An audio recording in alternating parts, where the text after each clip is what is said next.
The darkness keeps you shining, shine, shine, shine. Shine, shine, shine. I can't wait to get there. Dear summer, we've been running the numbers. We just shy off a Billy. So my crib to Madonna. Trying to clean out my closet. Media hate it cause I own my soul, I know. And they try to fucking kill me, spreading misinformation, trying to paint me a villain. Enunciate, baby. I eviscerate my enemies and piss on the grave. Yes.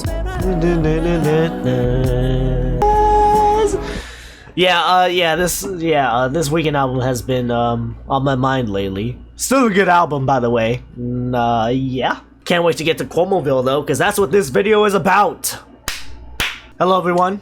Welcome back to Weezer Seconds. Friday. It's Friday. I'm recording this on a Friday, by the way. Happy Weezer Seconds. I don't know when the video's coming out. We're finally back on an official streaming platform because we have finally official Weezer related material. I've already mentioned this last episode, but I'll mention it again. We are looking at the lovely official riverscuomo music streaming account. Lil Xan bio and all, Grover. Because he has 2 albums that we have been dabbling in for a while now, and I think it's time we finally go over them officially. Alone, the home recordings of riverscuomo 1 and are you gonna fucking load? And 2. Alone 1 and 2. I've been told that there is the Alone 3 available on YouTube, but I don't know if I'll get to it, because I mean it is like some Pinkerton stuff, and I was already requested or suggested a Pinkerton related fan project, so I'm not sure if there's gonna be any overlap in there or none at all, but I'm just gonna leave it off to the side for now. Maybe I can go back to it if we go back to Pinkerton again. God, there's so much Pinkerton related shit.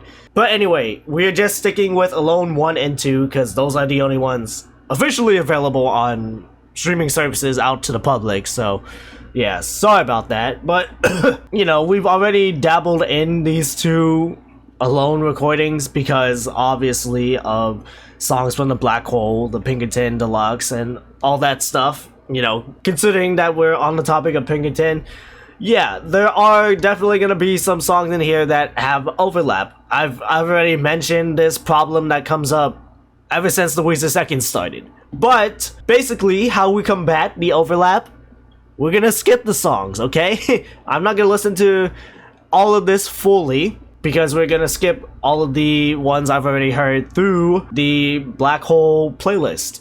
So, Ooh is gone, even though it's 47 seconds. Long Time Sunshine, Blast Off, all of these tracks we're skipping, okay? If you want to see me listen to it, you can look at the Black Hole video I did a few months already. And yeah, Alone 2 is where we get a little bit less skippy because there's only like a few tracks here that were related to the Black Hole playlist. So there's oh, this Can't Stop Partying, dude. I need to. No, that's gonna take too much time. If I look through all of the Weezer videos and see what songs I've repeated the most, that's gonna take too much time. But Can't Stop Partying's gotta be up there. Can't find it. Gosh. Alright, we got a decent amount of material to go through, so let's get into formalities quick. Alone, the home recordings of riverscuomo is a compilation album by Weezer frontman riverscuomo, released on December 18th, 2007. The album features home demos that Cuomo has recorded from 1992 to 2007, taken from Weezerpedia.com. Maybe I should go to Weezerpedia, but it's okay, it's okay. And then we'll return back to you, Genius, once we head to the Alone 2. Also, sorry if the AC, I don't know, it's audible. Tough luck, it's summertime, dude. Alone, the home recordings of riverscuomo, January 1st, 2007, that's wrong, but whatever. 18 songs, 45 minutes, 45 seconds. Track number 1, we're skipping. So track number 2, The World We Love So Much. Come on. Come on? Oh, come walk with him. Hello?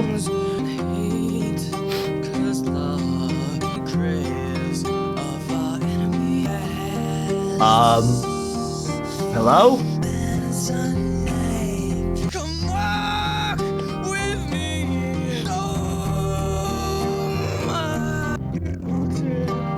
Hello? Is that my headphones? What's that? Okay. That is definitely the recording. Never last. Oh no. Hell yeah, dude. What?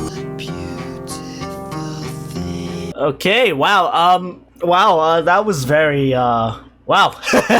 In my face a bit. I don't know.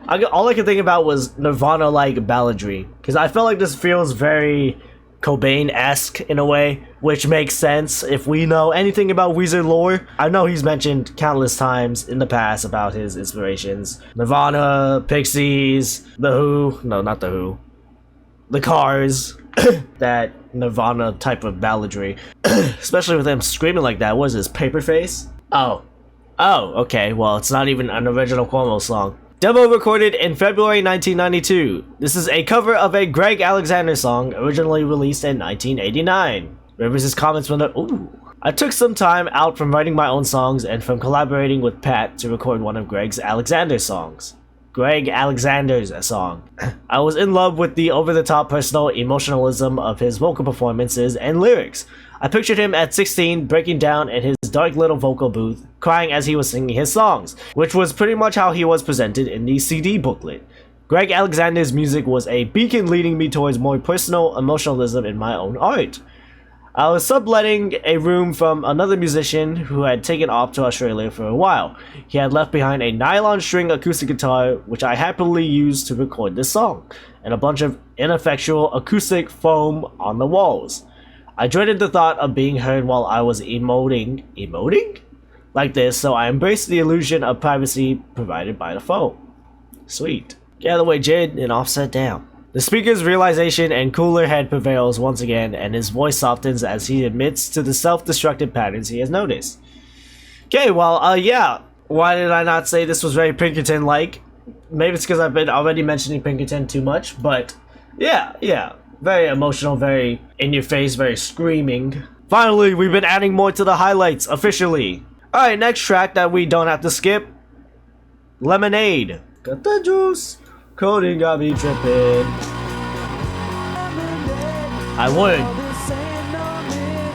Yeah, fuck that. Hell yeah. Okay, Pat.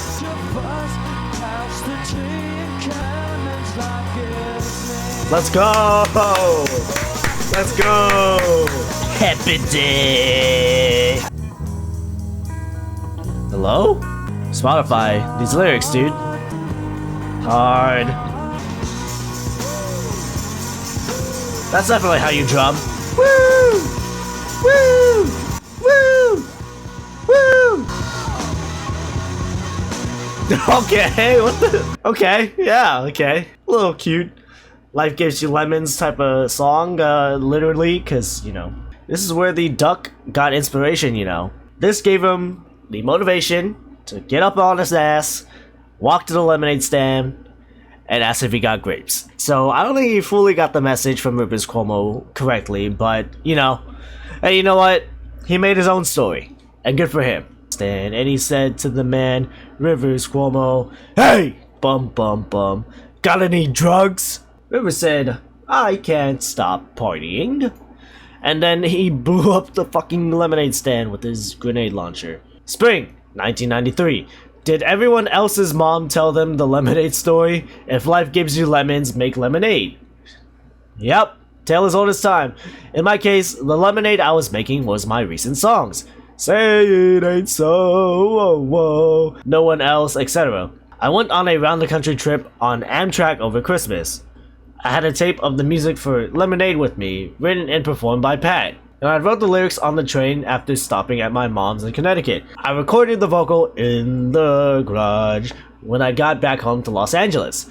As with most of the tracks that Pat and I recorded, this one descends into chaos at the end. Hell yeah, dude. Hell yeah. Okay, we got some pretty fun tracks so far. I mean, I honestly could see this song being on the Blue album. I honestly could. Like, fix it up a bit, give like a cool ass outro solo. Yeah, it probably would be on the Blue album. I don't know if it'd be like a perfect fit for the album, but I could definitely see it being on there. Next track, The Bomb. The Bomb. What the fuck is that? What is this line?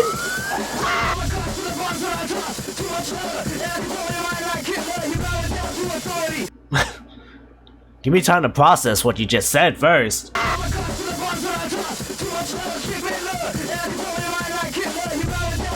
Okay.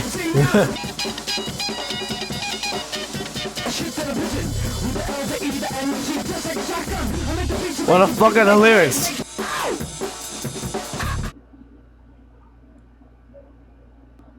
I can't lie. Why was that kind of sick? That should not have gone as hard as it should have been. Hello? Hello? Hello? Where did this come from? Yeah, I had a feeling he was gonna be some hippity hopper. Fall, 1992. As much as I loved rap music and funk in recent years, it seemed like Weezer's sound was evolving in quite the opposite direction. Yeah. Towards uber white non-funkiness. There's no way that's a real line. That's sick. In fact, any attempt by any white musician to play anything remotely black or funky struck Matt and me with our new ultra-refined sensibility as bad style.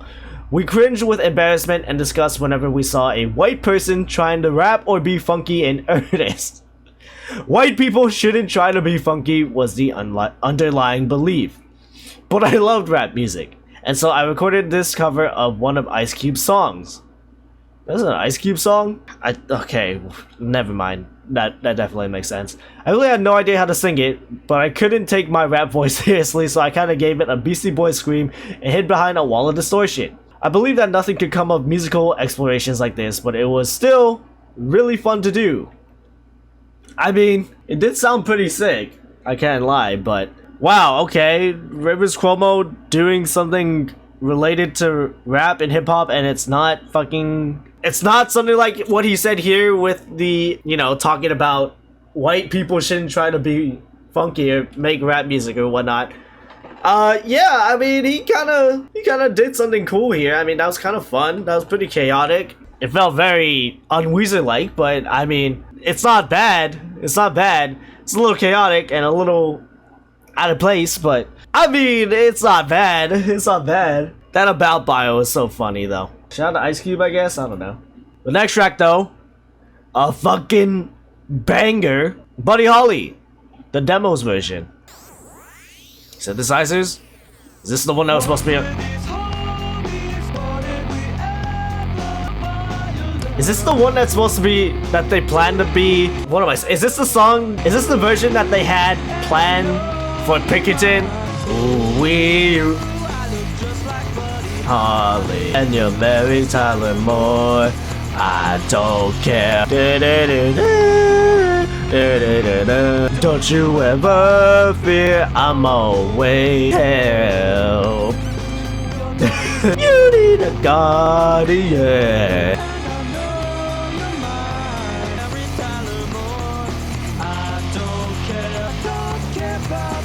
He doesn't care, dude. Another big bang, get down on the floor. Oh no, are you feeling sick? What's the matter, you? Are we gonna get it? Are we gonna get it? Are we gonna get it? Yes! Let's go! Let's go! I don't care about that. Oh!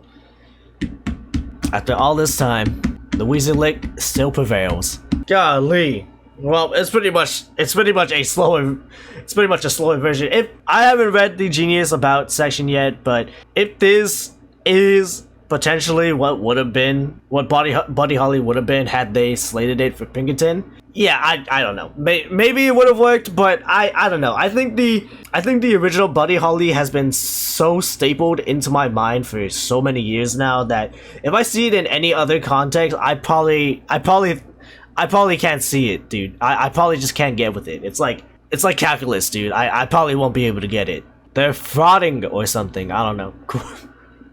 I love Genius, dude. Weezer riff after this. June 1993.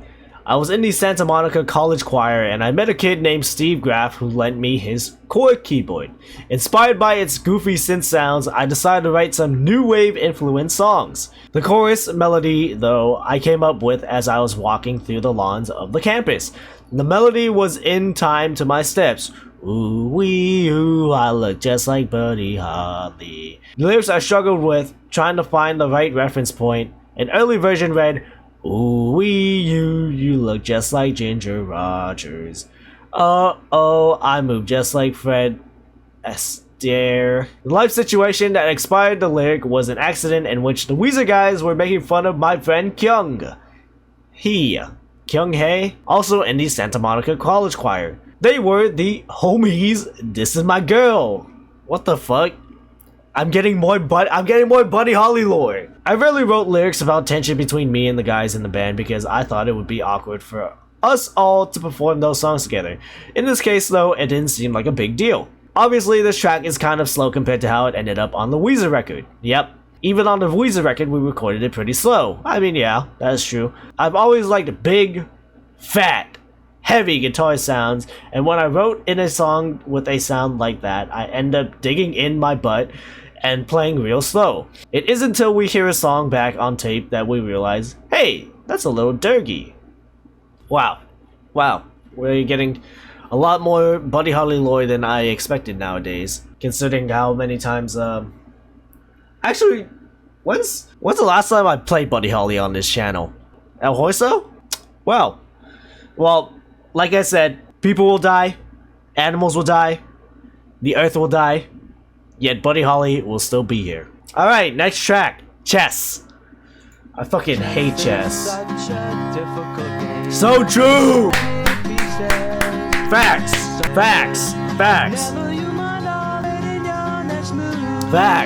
It's definitely hard, because I just suck at chess. Okay. La la la, la la la la la la. Triple it? La la la. La la la la la la. Okay, little synth at the end. Yeah, dude, this is so real, dude. I hate chess. And not just because I'm bad at it. Okay, it's definitely because I'm bad at it, but my god. I don't know. I could go on a whole rant about my chess experience, but that's just because I play one guy who is always sweating in chess and always kicks my fucking ass, and I'm tired of it. I'm not tired of it, but I keep playing because, you know, chess is a fun game once you, like, somewhat get the hang of it. I don't obviously have a large grasp on chess. It's just, I just play with a sweaty guy, okay? But yeah, the student is pretty fun though. It's pretty much, it feels like something I'd hear like on a TV show with how just like straightforward it is, even though they are using chess as some sort of metaphor about traps and whatnot and the bourgeoisie and whatnot. I don't know, but it's a fun little tune. I could probably look deeper into what the metaphor is, but we gotta move on. Just know that chess is hard. It's such a difficult game, just like life. Difficult game. Alright, we are skipping Long Time, Blast Off, all of these guys, because we've been there already. Next track, though, is a track that I've been told about before, I'm pretty sure. Wanda, You're My Only Love. What's wrong with me? I don't know, man. Yeah, you're kind of funny, dude. You're not dumb. He said the album title. Nobody's unless they're laughing. She was my true friend, my only love. Yeah! Normal. Mom died, my daddy's gay. Let's go!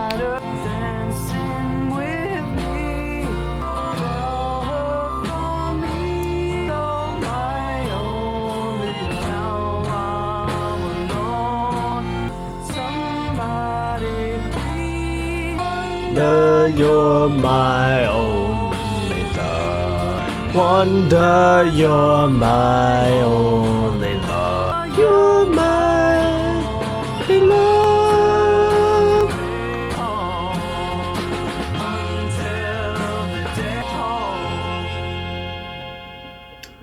what a dude, good news. I'm so sorry. So with that track, it's a good track, by the way. I've been told beforehand through comments and whatnot that the story goes is that this was meant to be for the teen film Angus, but whoever was in charge of the soundtrack or the movie or whatever said that they didn't want it because it sounded too much not like Weezer, so they settled for I forgot what the other track was called. Is it You Gave Your Love to Me Softly? It might have been that one. But yeah, basically they took away this song, but it's very emotional, and I'm assuming it also had something to do with the movie. I'm kind of forgetting what the comments said specifically, but yeah, it's pretty unfortunate what happened to this song because it is a pretty good emotional little ballad here. I guess the film wanted something more, you know, upbeat, more rocking, more Weezer-like, but it's such a shame. Such a shame. Then again, I haven't seen Angus. I don't know what happens there. I only know basically the two Weezer tracks that were related to it. Let's see what Genius has to say, or technically riverscuomo. One of my introductions to the realities of the music industry came when my manager told me that a movie production company wanted me to compose a song for the movie, Angus. Here we go. I felt honored to be presented with such a big challenge, to write a song to accompany someone else's story. I wanted to do a great job. I studied the script and attained a pretty thorough understanding of the main character and his situation. He was an outcast, like me. I liked him. Oh, buddy. This is gonna get sad, huh? I poured my heart into this song. I used details from the characters' lives in the movie, but really the emotions were mine. The incredible love I would feel for the woman, the person, the world that could accept me and love me as I was. I was bowed over by the song. When I finished, I sent it to my manager. A few days later, he called and said that the movie studio had rejected the song. It was too literal an interpretation of the movie, and besides, they wanted a more upbeat. Here we go. Okay, I've already been proven right. Upbeat rock number, something in the spirit of other Weezer singles like Buddy Holly. Damn. I was angry, frustrated, and sad. In the end, we gave the movie people the upbeat rocker they wanted. You gave your... Oh, dude, I'm so good with remembering. Sorry. But for a long time, I thought they were wrong for using it. The song had nothing to do with the movie, the characters, or the mood of the scene in which it played. At the time, I concluded that the movie people didn't care about the art at all. They just wanted a Weezer rock single. Damn. I mean, I haven't seen the scene, and I haven't seen the Weezer song in the context of the scene, so I can't really say anything about Angus in general, but, you know, I can definitely feel for Rivers here in the fact that, you know, sometimes I guess he tried too hard in a sense, but I can understand why he has such frustrations with this sort of situation, because he actually took the time and the effort to read upon the movie and the situation and the context of the movie or whatnot, and made a song, you know, specifically catered towards it. And I guess, you know, the movie producers do have a point about how it being too literal or whatnot. Maybe if Rivers, you know, tweaked the lyrics a bit to not make it be so, I guess, in your face, maybe they could have compromised on that. I feel like that song could have been used well in the context of the film, I'm not sure, but maybe don't have the lyrics be so, I guess, telling in a way. Maybe if they used it in that Angus scene, maybe they wouldn't take the song super seriously because it's literally just telling you what's happening in the movie. So I can kind of see both sides from the movie producer's perspective and Rivers' anger in the song being outright rejected. You know, in retrospect, I can easily say maybe they should have compromised here and maybe just told Rivers to change up the lyrics or whatnot, but I don't know. I'm not too familiar with the music industry. I haven't gotten my personal experience of a reality check with the industry, so all I can say is that I feel for Rivers having his song rejected like that, with a song so, you know, emotional and I guess personal to him, and just be like, can we get Buddy Holly? Can we get Buddy Holly again? Especially, you know, considering that Rivers did not even, you know, his slight disdain for the song in his earlier years. Yeah, that definitely sucks. But hey, hopefully he is healed. Hopefully he is healed from that. Think all of these tracks I don't have to skip? Okay, yeah, we'll just go through all of these then, since these aren't related to Black Hole, hopefully, unless I skip them in the Black Hole video. Whoops. Alright, next track, Lover in the Snow. What you got for me, Rivers? What were you doing with my friend? Playing chess. Down in the snow. Uh-oh. And then kisses it twice. Oh, a gentleman. A homewrecker, but a gentleman. Letting him too. Come on, come on, come on. They'll never know. Come on. You'll never know. You up with his wine, letting it fly, letting me go. It hurts for Oh, me okay. to see you no more. I wanna know The E. I feel it. You fall and hit the ground. I know. Hello? Did the lyrics white? Hello? Cover in the snow. Okay, thanks Butterfly for telling me the lyrics so fast. Yeah, this seems to be a song that came out of the Pinkerton era, or well, the Pinkerton mindset, because I mean, obviously from what it sounds like, the guitars and the lyrical standpoint. 97. Songs from the Black Hole, hey, we know that, morphed into Pinkerton, which we also know, which maintain an emphasis on personal, dramatic narrative, and symphonic development, along the lines of Puccini. After that album came out, I started looking for a new, more minimalistic, less personal style. One of the first things I tried was fantasy-based songs, imagining a romantic, flowery, tragic, and or mystical setting and then describing it with words and music. That's how I wrote Lover in the Snow, with lines like, deep in the shady glen. I was amazed that this song seemed to be just as personal and emotional as my personal songs, even though it was all fantasy and imagined experience that never happened. And imagined? Anyway, yeah, I mean, Riverscuomo does have an interesting mind. That mind is very interesting of his. He has a very interesting, creative process, basically. It does sound like your usual Pinkerton, not breakup, but like rejected, failed lover type of song. That sounds familiar, but not familiar enough. Next track though, crazy one. Crazy. That's how we go. Millions of people.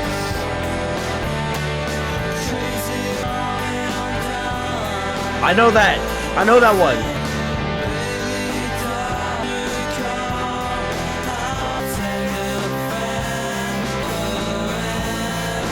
Never ends.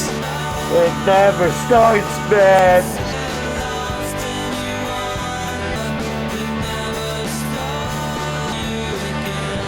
I wanna see you. It says he's going in a very pop-oriented track here. You know, very Beatles-esque, I guess. And then, yeah, you can definitely hear this style that would come later on to, you know, the Green Album. Boom! We're covering all our bases here. Next track, This Is the Way. Boom, boom, boom, boom. Have I heard this song before? I don't think so. Unless I have, but... God, maybe my memory isn't good.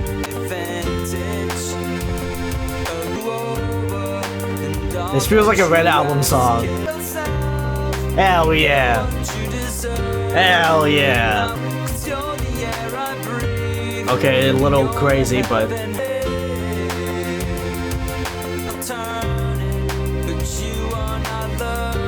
No. Because of you. You gotta take back what you love. Open up. Make you see. Facts. Yeah, dude, yeah. Hell yeah. It's a little creepy, isn't it? It's a little creepy, doesn't it? What year was this made? 2007? What'd I say?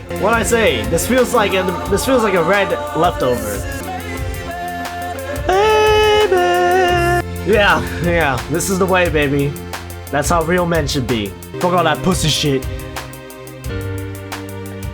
No, I should stop. Happy National Girlfriend's Day.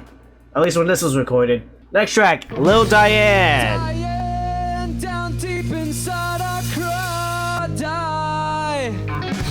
Diane, you're such a it's like you are a disgrace, and I die.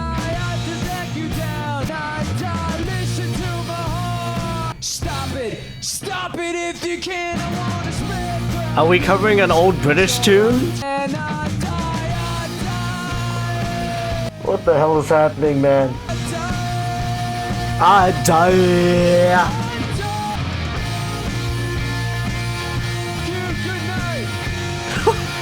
Yeah, thanks, man. Well, this was post Maladroit. I did not expect that, but okay.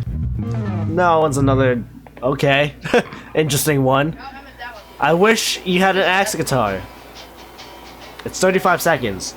Like Guitar Hero? Because we want to look like Kiss. Well, and Kiss, my bad. Is this like a Axe guitars with an axe in the end? Yeah, it's like an axe. It's got a blade here. Gang gang! There's gotta be like a super old recording of like Rivers as a child. Yep. Summer 1984. Justin, Eric, and me at a rehearsal of our first band, Fury. I'm the pushy one. Sick. I know people have been asking about Rivers Cuomo's band before Weezer. I think it was called Homie. I know people have wanted me to look at his like metal band pre-Weezer. Maybe I'll check that out someday. But yeah, keep that in the back burner for now. Alright, last track off of Alone 1. I Was Made For You. Oh, thanks, man. Why do I feel like I've already listened to this on one of the YouTube videos? Oh well, oh well. Okay, wait, why does Genius say this is on Alone 9, the make-believe years? Huh. Okay. Well, it says spring. Okay, well, let's just listen to the song.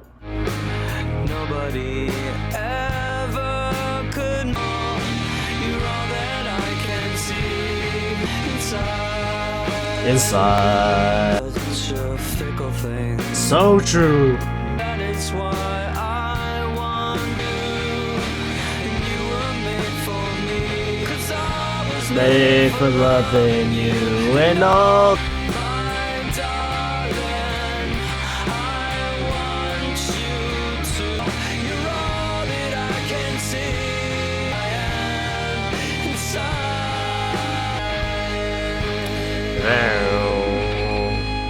Well, with the ear test and, you know, with the surrounding context around it, yeah, you can definitely tell this would be a make-believe era song. I don't know if I'd say it deserved it on the album. I'm not saying like this song is like super crazy, but all I can say is that if this was on Make Believe, I can definitely see it. I can see it being on Make Believe. Spring 2004. In 2004, a particular style of song was calling me again. I knew what I wanted to do. I wanted to write melodies, giant, huge, beautiful, soaring melodies. I especially like to compose at the piano, where the melodies could flow beyond the constraints of my limited voice, and my left hand could explore the pleasures of melodic counterpoint in the bass line. I started taking music composition classes from Bruce Reich at UCLA. I also started dating a woman at the LA Philharmonic. She was the most extraordinary musician. The calluses on her fingertips were about 10 times as thick as mine, and she had a giant purple-black hickey on her neck from playing the violin. Oh, okay. She knew way more about classical music than I did. At the same time, though, she was a huge Metallica fan and had a caustic? Sounds like a Cliff Burton lover. But ultimately, there was an innocence about her. I had to explain to her the baldiness in the title of Metallica's DVD, Cutting Stunts, which sat on her shelf. Wow. Cutting Stunts, what a pull. 90s Metallica, dude. Reload era Metallica, dude. Fuck yeah. I had written a beautiful chorus melody on the piano a few months before and was wondering what to do with it until I met the LA Philharmonic woman, and then bam! I was made for you. I had Weezer's engineer, Chad, come down to Sir and get our pro recording gear set up to record the song. But once I started recording the vocals, I asked him to leave because I wanted to be alone.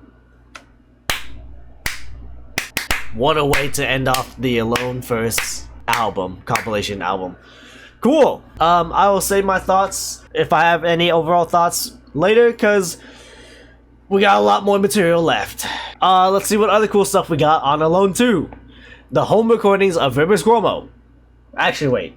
Okay, there's no Genius Lord. Alone 2. The home recordings of Riverscuomo. Rivers Cuomo, 2008, 19 songs, 47 minutes, 53 seconds. All right, cool, let's get into it. Track number 1, Victory on the Hill. Hello?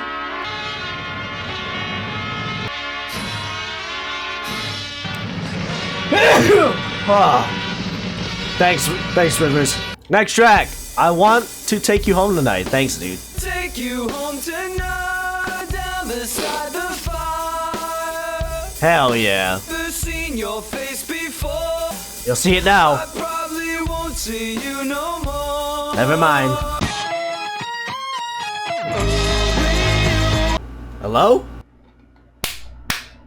I don't know what just happened. My OBS just crashed. It says something about memory allocation. I think that's what the pop-up said, but I have space on my drive.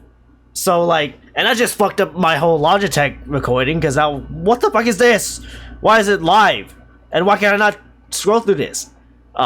If this fucked up my camera recording, dude, I'm gonna be so pissed.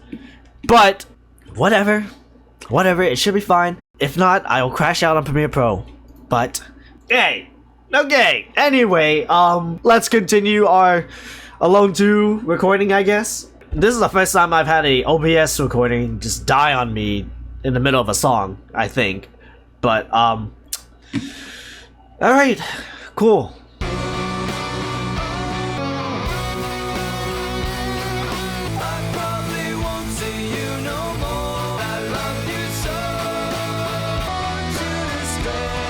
Well, I want to say too, but unless OBS fucks me up again. Okay. Well, I'm using Wikipedia now. Genius, get out of here for this one. Apparently this was made in 2002, about a New Year's Eve party, of course, and the lyrics are pretty self-explanatory, so there's that. We're gonna move on though, because we have a lot left, and I don't want my fucking computer dying again. Next track, The Purification of Water. Don't drink it.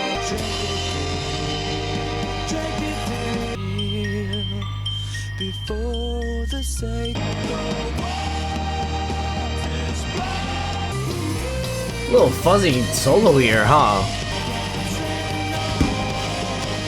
Man, we gotta have a conversation about Rivers and his stories with women. I think we gotta have a talk, man. He seems to be a huge ladies' man. Okay, Rivers. Next track, though. I was scared. Dude, I'm currently scared. We should all be scared. Okay, that sounds a little... Sorry. Listening. Clear the air. Something I've held waiting. I let you down. I sold you out. I was terrified. Huh, that's how you spell shied. You would be safe, and I would be proud to look at you when I was scared. What the hell? Passana meditation course?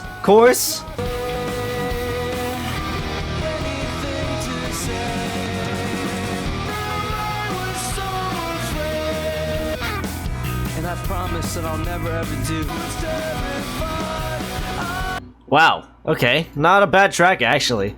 I know it predates them, but this does feel a little, well, kind of predates them, but not, okay, well, let's just say it predates them. This feels very Fall Out Boy-esque, like early 2000s Fall Out Boy. I Was Scared was rehearsed at various points in 2003 and 04, including at Weezer's rented office space. Rivers Cuomo later rehearsed the song in preparation for the band's 5th album, but is not known to have been rehearsed again once the band entered the studio. In Alone 2 liner notes, Cuomo explained that the song was inspired by an experience in high school in which he allowed his brother, Jimmy, to get beaten up in exchange for peace from school bullies. Yeah, yikes. In May 2003, Cuomo recalled this incident during a Vipassana meditation course and later wrote the song during a visit at his brother's house. Sweet. Yeah, not a sweet song premise, but, you know, good for Cuomo to, you know, let it out, get it off his chest, be honest. We like honesty in our Weezer tracks. Next track, Harvard Blues. 30 seconds. Yep. So true. Make him wanna. What the? My brain is working overtime. Kid, That actually kind of transitioned pretty well. Next track, my brain is working overtime. I have something to say about this track when it's done. Actually, I'll just say it now. We've already had a little bit of a teaser of this track. Not because I've listened or dabbled into the Alone series besides Black Hole, but because we already have seen the music video for this. And you know what? We're gonna use that instead. So here we go. Let's look at this My Brain is Working Overtime music video for the first time fully. My brain is Working over, Jesus Christ. Yeah! Yeah! Okay.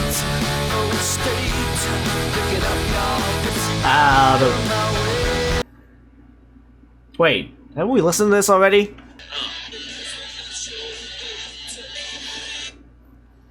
We have.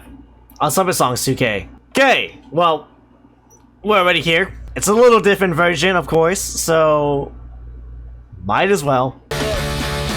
Hey, we both got mustaches, man. Let's go.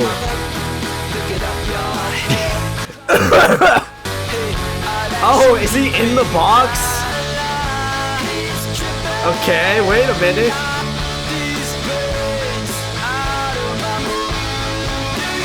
Jesus, flashing images. See? Okay. The chef puppet's kind of shredding off. Okay, yeah, you know, hell yeah, chef puppet. Always getting out of the box. What? Wow, okay, so he actually was in the box. He's tripping. I just see a Texas shirt. Did I see a Red Album shirt, actually? Is that a Red Album? What is that? That is not Weezer. That better not be Family Guy. That'd be kind of funny if that was Family Guy. Rivers, come on. Rivers, come on. Put more emphasis into that performance. Yeah, you can definitely tell this was from 2008. Where even was this recorded, actually? Holy crap, this audio. And that's it. That's the last you'll ever see of Rivers Cuomo. He died after this, by the way. The truck crashed, killed everyone in it, including all the boxes, so rest in peace, Rivers Cuomo. Man, you would have loved Weezer. Yeah, Weezerpedia here has a lot of lore about it, how it was on, you know, it's supposed to be for the Green Album and whatnot. And, I can't see anything about the music video. Oh, here it is. During 2 shows on the Troublemaker tour, okay, the song was performed solo by Cuomo in the audience in between sets of the opening bands. It was revealed later that Cuomo was being filmed for the song's music video. The video features multiple audience recordings of this performance. The fans came to the rescue again to document the band's first official performance in nearly 3 years, and the first unveiling of the Summer Songs of 2000 material, like this one, My Brain is Working Overtime. Other songs in the series went on to be album classics like Hash Pipe and Dope Nose. Hell yeah. So, one of those tracks that has long, overlapping lore with us and the Weezer seconds, but hey, it's here nonetheless. Alright, cool. It's pretty much the same thing as My Brain, so you can look at that if you want to. Next track, I Don't Want to Let You Go. Wasn't this a freaking Ratitude track? No, not Radiohead. Okay, I'm so sorry. I honestly don't remember how this song sounded on Let me tell you, I have not gone back to Ratitude ever since the deluxe version, and I still didn't even listen to the original Ratitude to get prepared for the deluxe, and I don't plan to do it today. So, I'm just gonna ruin my journalistic integrity and just skip it, and just say my default is that this is probably better than the Ratitude version. Okay? Okay. It's either gonna be the same or it's probably better. I will not fact check this because I don't care about Ratitude. Next track though, Don't Worry Baby. Oh, I won't.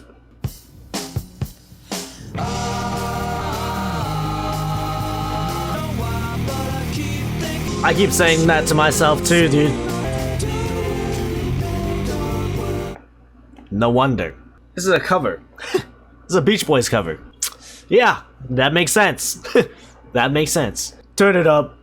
It's the Beach Boys. We're here making sweet noise. Okay, they're getting that harmony. Oh.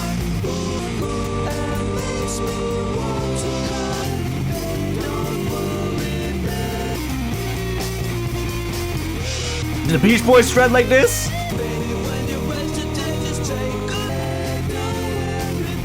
Don't worry, baby. There's no way Rivers did all of this by himself. What? If that was all Rivers Cuomo, you know, kudos to him. He got a lot of that down.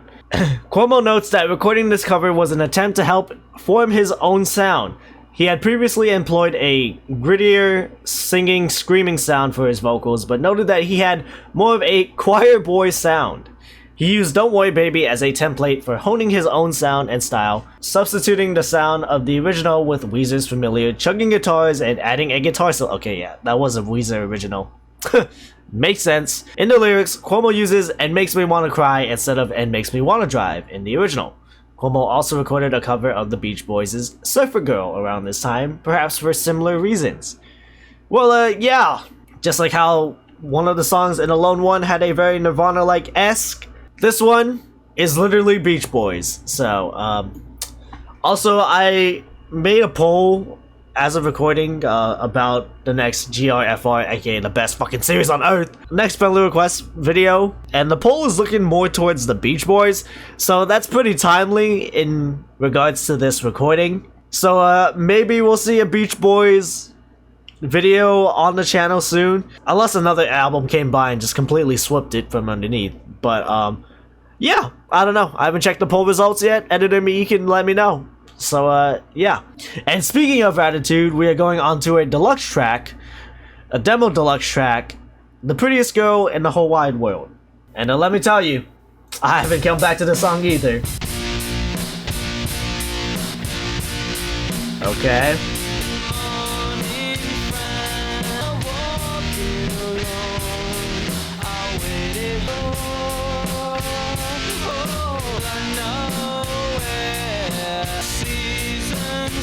Yo, they predicted the season's EPs.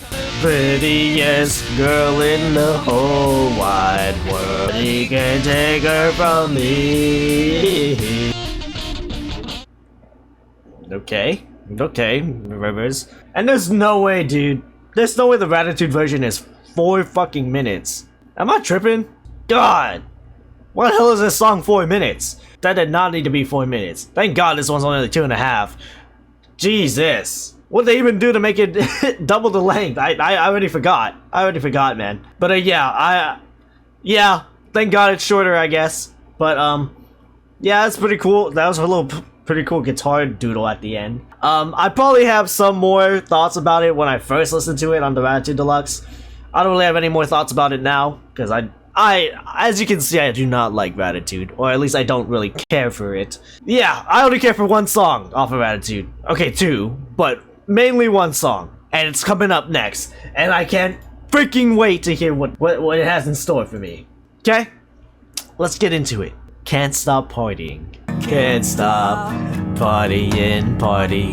I can't. I think I listened to this on the Ratitude Deluxe 2, haven't I? Or Ratitude Demos, whatever the fuck. Whoops. I already did listen to it. Look. It's literally me already jamming to the Alone 2 version. Damn.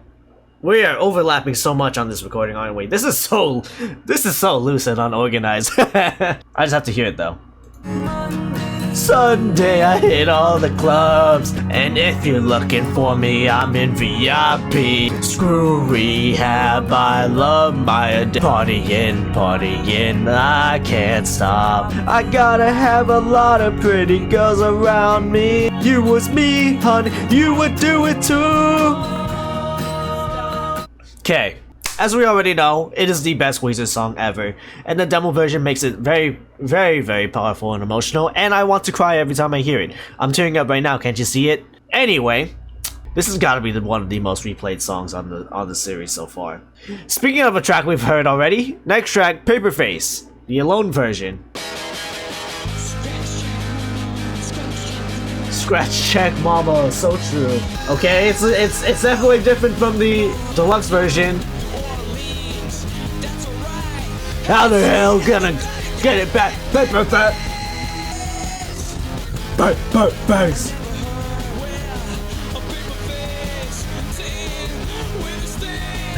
In my face, paper face! Hello? What the hell is that? We're slowing down a lot on this part. Ugh. This guitar is so fucked. How the hell is she gonna get it back, paper bag? Jesus Christ, hold that shit out, man. Underneath. Who's underneath this? Walt Disney. I would have gotten away for it too if it wasn't for you goddamn weezers. Slightly different version, still the same general track, but I do like the raw, passionate energy that was on the Blue Deluxe version. And plus, I like the way how he says paperface on that one too. Paperface! Paperface! I think it's just that way he exudes himself on the track is a little more, I guess it's a little bit more hype for me. This one definitely is taking it in a more slower version, which seems to be a recurring theme when it comes to these demos. Sometimes they speed it up, sometimes they let it be somewhat the same. You know. I do like the faster paced, more energetic version on the Blue Deluxe, if that makes sense. Still a really fun track overall. But let's see what Rivers Cuomo has to say about the mogul, the man himself, the originator, Walter Disney. Hello? Hello? Okay.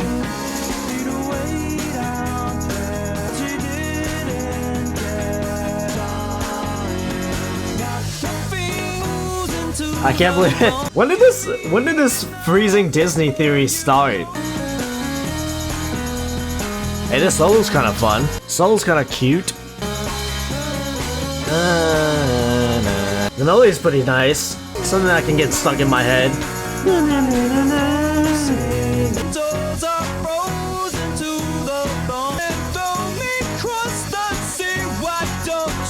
I'm watching you, Rivers. I'm watching you. Yeah, but I mean, okay, Wikipedia has stated that, well, the lyrics still state about how it's talking about his impassivity since becoming a rock star and make reference to the urban legend about Walt Disney being frozen to be preserved. But yeah, the track, it's like the instrumentation and the guitar work, it sounds very like 60s rock, very Beatles-esque, Beach Boys-esque, that kind of era. And yeah, I think it's a little sweet tune. But you know, when it comes to Rivers Cuomo, yeah, his you know, it's nothing sweet about 7 months of suicide. So yeah, unfortunate. I do like the instrumentation laid down here. Yeah, and fuck you, Disney. Sorry, didn't mean to say that. Sorry. Next track, I admire you. My brain is working overtime. Next track, I admire you so much.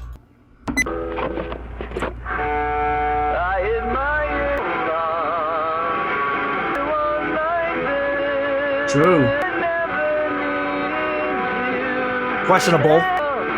Thanks for loving me the way I am, dude. Okay, next track. My day is coming. My day is also coming. Sometimes I lose my pride. Don't lose your pride, man. I'm watching you, brother. All the hope I had. Is this also a Red Album era track? My day is coming. It's coming. It ain't too far. Let me hear you lay it down. My day is coming. It might be today. It's coming. Okay. Lyndon Donovan, DeMarcus Beasley, Eddie Johnson, Steve Pat Noonan. Let them hear it. My day is coming. It might be today. My day. Someday. Yeah, if you're wondering why that last track or that last section sounded like it is, it revolves around soccer. Written by Weezer lead singer Riverscuomo in '06. The song was demoed along with Hard Songs in a Japanese mega mall recording studio while Cuomo was in Japan on his honeymoon. Jeez, always on the grind, dude, even on your honeymoon. The song was written as an ode to the US men's soccer team. The song was first released in 2008 as part of the compilation album Alone 2. Cuomo would later write Represent, a more upbeat ode to the US men's national soccer team, in 2010. An earlier demo of My Day Is Coming, under the title Our Day Will Come, as well as alternate edits of the Alone 2 demo were released as part of the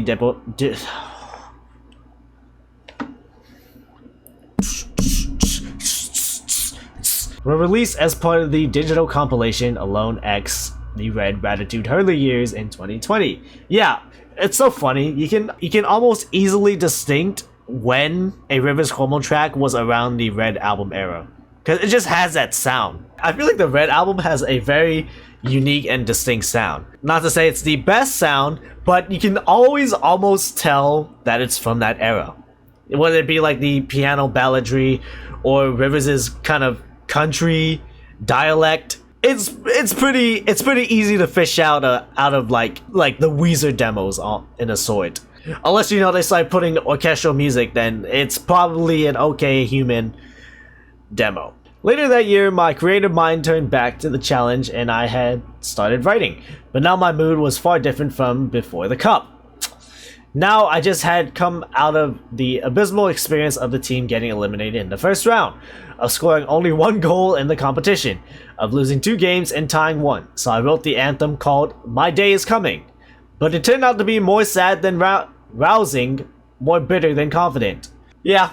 This doesn't really help uplift, I guess, our patriotic spirit, but honestly, if this was not related to kind of uplifting or inspiring a whole national soccer team or sports team, it's pretty emotional on its own when you take it out of that context. But still, I'm assuming these are all members of the '06 whatnot US men's soccer team. If not, it'd just be funny to think that he just started listing off random men's names. I'm gonna keep it like that, just because I think it's funny. But last track that we are looking for today, second to last track that we're looking at today, Cold and Damp. So true. Hello? God, why the fuck is it so loud? Jesus Christ. Turn down your amp volume, buddy.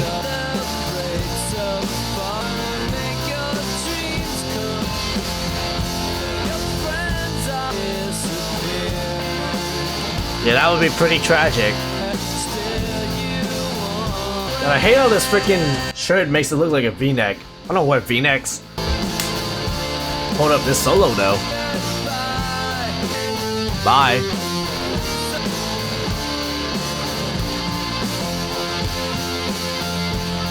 Yeah, okay. Feels like some little pop-ish, well, pop rock-ish. Very simple song structure here, but hey, what can you do about it? Last track though, out of this hefty doubleheader, I'll Think About You. Woo! Woo! This is not a Red Album era track, by the way. Now maybe we're all through. Where I go about you. Okay. One put you in that ring. You know I love playing with you. Aw, hey, hell yeah, dude. 10 girls under my shoe. Damn, that's a lot. Yeah, your typical Cuomo song. You're the one. You're the one I want. No matter what, I love you, man. Everything I do.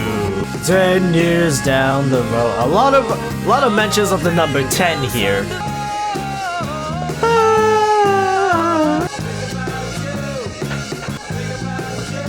He'll think about you, man. We'll all think about you. You, the viewer. If you don't like, comment, and subscribe. Well, mainly like and subscribe. And yeah, that was it. That was Alone 2, and you can't find the album. It's gone forever.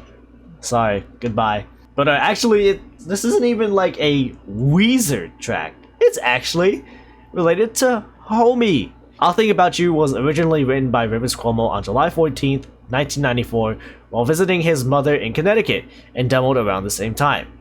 The song was revisited in 97 when Cuomo considered it for his side project, Homie. Cuomo recorded a DA-88 demo in September of that year and performed it at Homie concerts in November. Cuomo acknowledged the song's resemblance to the theme song to Sesame Street. Jesus Christ. Cuomo demoed the song in September of 97 with Drew Parsons on bass, Jay Buckley, not Jeff, I need to listen to that album everyone listens to, on keyboards, and Fred Eltringham on drums. This demo was released in 08 in the compilation Alone 2. The group subsequently recorded I'll Think About You as part of a full Homie album, likely at Fort Apache Studios in Boston, but none of these recordings have sufficed and may be lost. Homie is lost media? That's unfortunate. But, yeah, jeez Louise. Okay, I guess you just don't want to fucking load. Okay, whatever, man. This was the Alone 1 and 2 doubleheader. We would do 3, but we don't have a lot of time here. Yeah, honestly, there's actually a lot of interesting material on here.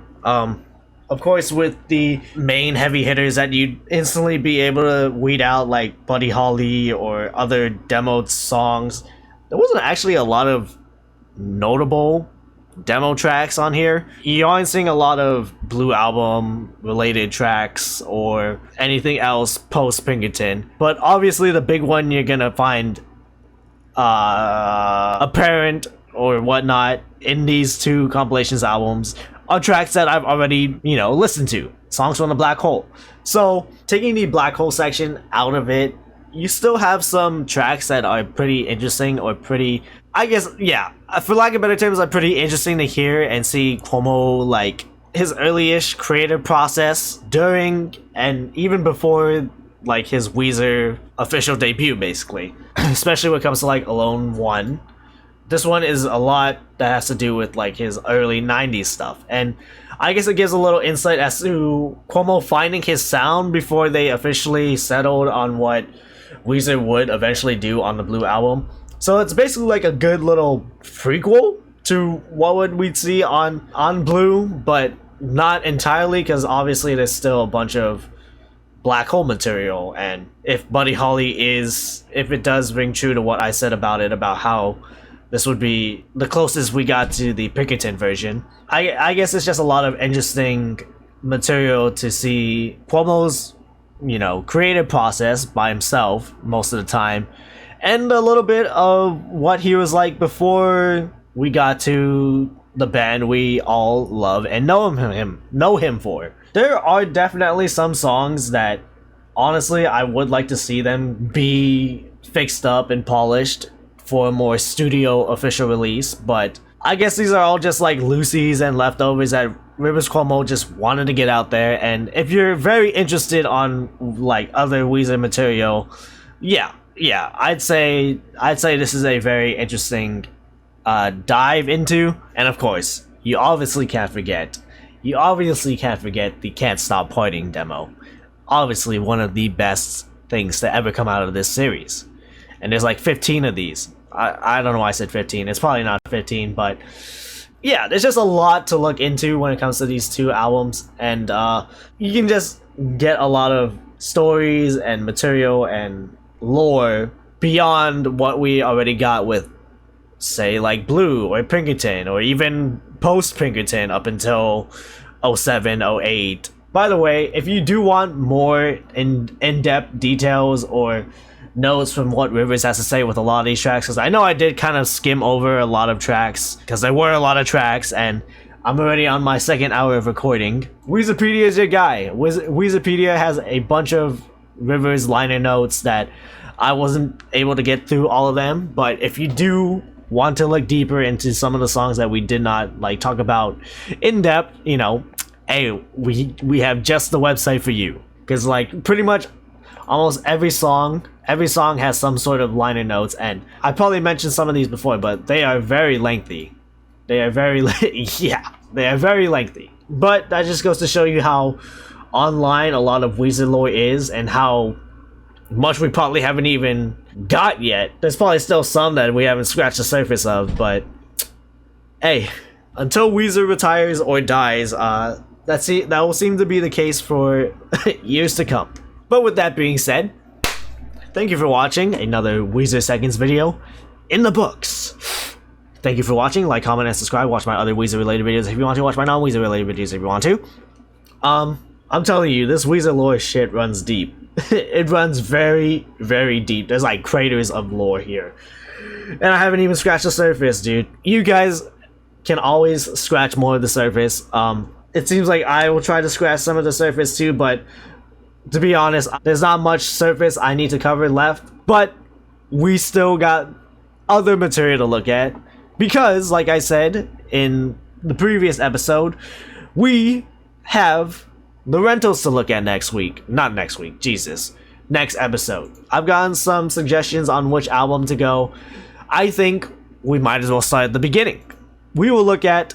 Motherfucker, man. Spotify fucking load. Jesus Christ, what's wrong with my PC? I'm about to crash out on my goddamn PC, dude. We are going to be looking at the return of the rentals. I don't know why they're returning if this is their debut, but yeah. We're just gonna start at the beginning, see what they were doing beforehand. Maybe we'll get some lore. Hopefully we'll get some lore out of this with Ingenious. Or if someone wants to preface some lore on us before we, you know, dive into the rentals. But yeah, it seems they have that Weezer format down. 10 songs, half an hour. Yeah, Matt Sharp was a very interesting band member, a very good band member of Weezer.